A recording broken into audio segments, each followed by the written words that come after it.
ನಮಸ್ಕಾರ ವೀಕ್ಷಕರೇ, ಈ ದಿನ ನಾನು ಸೀಗಡಿ ಮೊಟ್ಟೆ ಗೊಜ್ಜು ಹೇಗೆ ಮಾಡಬೇಕು ಅಂತ ತಿಳಿಸ್ಕೊಡ್ತೀನಿ. ಇದಕ್ಕೆ ಬೇಕಾಗಿರೋ ಸಾಮಗ್ರಿ ಸೀಗಡಿ, ಮೊಟ್ಟೆ, ಈರುಳ್ಳಿ, ಕರಿಬೇವಿನ ಸೊಪ್ಪು, ಮಸಾಲೆಗೆ ಕಾಯಿ, ಕಡಲೆ, ಚಕ್ಕೆ, ಲವಂಗ, ಶುಂಠಿ, ಬೆಳ್ಳುಳ್ಳಿ, ಪುದೀನ, ಕೊತ್ತಂಬರಿ ಸೊಪ್ಪು. ಸೀಗಡಿನ ಮೊದಲು ತಗೊಂಡು ಸೋಸ್ಕೊಂಡು ಇದನ್ನು ಚೆನ್ನಾಗಿ ತೊಳೆದು ಇಟ್ಕೋಬೇಕಾಗತ್ತೆ. ಆಮೇಲೆ ಒಂದು ಕಡೆ ಮಸಾಲೆಗೆ ಏನೇನು ಬೇಕೋ ಅದನ್ನೆಲ್ಲ ಈಗಾಗಲೇ ಹೇಳಿದ್ದೀನಿ. ಕಾಯಿ, ಕಡಲೆ, ಚಕ್ಕೆ, ಲವಂಗ, ಕೊತ್ತಂಬರಿ ಸೊಪ್ಪು, ಪುದೀನ ಸೊಪ್ಪು ಎಲ್ಲನೂ ಮಿಕ್ಸಿ ಜಾರಿಗೆ ಹಾಕ್ಕೊಂಡು ಚೆನ್ನಾಗಿ ನುಣ್ಣಗೆ ಗ್ರೈಂಡ್ ಮಾಡಿ ಒಂದು ಕಡೆ ತೆಗೆದಿಟ್ಕೋಬೇಕು. ಆಮೇಲೆ ಒಗ್ಗರಣೆಗೆ ಮೊಟ್ಟೆ, ತೊಳೆದಂತಹ ಸೀಗಡಿ, ಆಮೇಲೆ ಈರುಳ್ಳಿ, ಕೊತ್ತಂಬರಿ ಸೊಪ್ಪು, ಈರುಳ್ಳಿ, ಕರಿಬೇವಿನ ಸೊಪ್ಪನ್ನೆಲ್ಲ ಒಂದು ಕಡೆ ಇಟ್ಕೊಂಡಿದ್ದೀನಿ. ಮೊದಲಿಗೆ ಸ್ಟವ್ನ ಆನ್ ಮಾಡ್ಕೋಬೇಕು. ಸ್ಟವ್ನ ಆನ್ ಮಾಡಿಕೊಂಡು ಬಾಣಲೆನ ಇದಕ್ಕೆ ಇಟ್ಬಿಟ್ಟು ಅದಕ್ಕೆ ಎಣ್ಣೆ ಹಾಕಿ ಈರುಳ್ಳಿ, ಕರಿಬೇವಿನ ಸೊಪ್ಪನ್ನ ಹಾಕಿ ಕೆಂಪಗೆ ಹುರ್ಕೋಬೇಕು.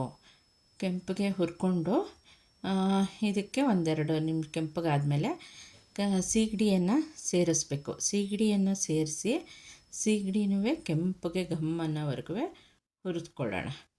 ಸೀಗಡಿನ ಹುರ್ಕೊಂಡು ಇದಕ್ಕೆ ಮೊಟ್ಟೆ ಆ್ಯಡ್ ಮಾಡಬೇಕು.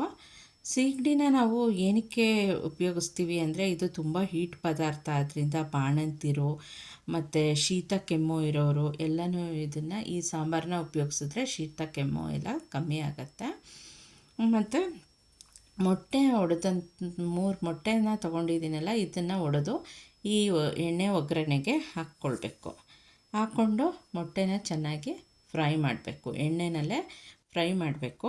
ಅದು ಮೊಟ್ಟೆ ಸ್ವಲ್ಪ ಚೊಂಗು ಬರೋದ್ರಿಂದ ಎಣ್ಣೆಲೇ ಚೆನ್ನಾಗಿ ಡ್ರೈ ಆಗೋವರೆಗೂ ಫ್ರೈ ಮಾಡ್ಕೋಬೇಕು.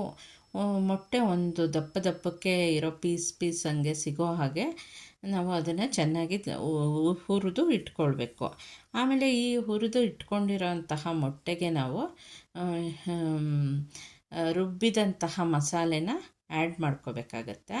ಮೊಟ್ಟೆನ ನೋಡಿ ಈ ಥರ ನೀರಂಗಿರೋದು ಡ್ರೈ ಆಗಬೇಕು.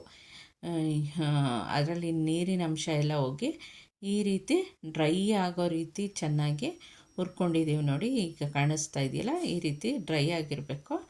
ಆನಂತರ ಇದಕ್ಕೆ ಮಸಾಲೆ ಆ್ಯಡ್ ಮಾಡ್ಕೋಬೇಕು ಅಂತ ಈಗಾಗಲೇ ಹೇಳಿದ್ದೀನಲ್ಲ, ಮಸಾಲೆನ ಆ್ಯಡ್ ಮಾಡಿಕೊಂಡು ಇದಕ್ಕೆ ಬೇಕಾಗುವಷ್ಟು ಖಾರ, ಉಪ್ಪನ್ನೆಲ್ಲ ನಿಮಗೆ ರುಚಿಗೆ ಎಷ್ಟು ಬೇಕೋ ಅಷ್ಟನ್ನು ಹಾಕ್ಕೊಂಡು ಇದನ್ನು ಚೆನ್ನಾಗಿ ಕಲಸಿ ಸಾರನ್ನು ಕುದಿಯೋಕ್ಕೆ ಬಿಡಬೇಕು.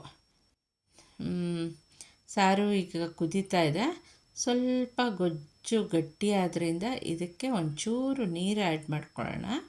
ಸ್ವಲ್ಪ ಹೊತ್ತು ಕುದಿಬೇಕಲ್ಲ, ಆದ್ದರಿಂದ ಸ್ವಲ್ಪ ನೀರು ಆ್ಯಡ್ ಮಾಡ್ಕೊತಾ ಇದ್ದೀನಿ ನಾನೀಗ. ಇದಕ್ಕೆ ನೀರು ಆ್ಯಡ್ ಮಾಡ್ಕೊಂಡ್ಮೇಲೆ ಚೆನ್ನಾಗಿ ಕುದ್ಮೇಲೆ ಒಂದು 10 ನಿಮಿಷ ಆದಮೇಲೆ ಇದನ್ನು ಊಟ ಮಾಡಲಿಕ್ಕೆ ರೆಡಿ ಇರುತ್ತೆ. ಮುದ್ದೆ, ಅನ್ನದ ಜೊತೆ ಇದನ್ನು ಉಪಯೋಗಿಸ್ಬೋದು. ಇದು ಬಹಳ ರುಚಿಯಾಗಿರುತ್ತೆ ಮುದ್ದೆ, ಅನ್ನಕ್ಕೆ.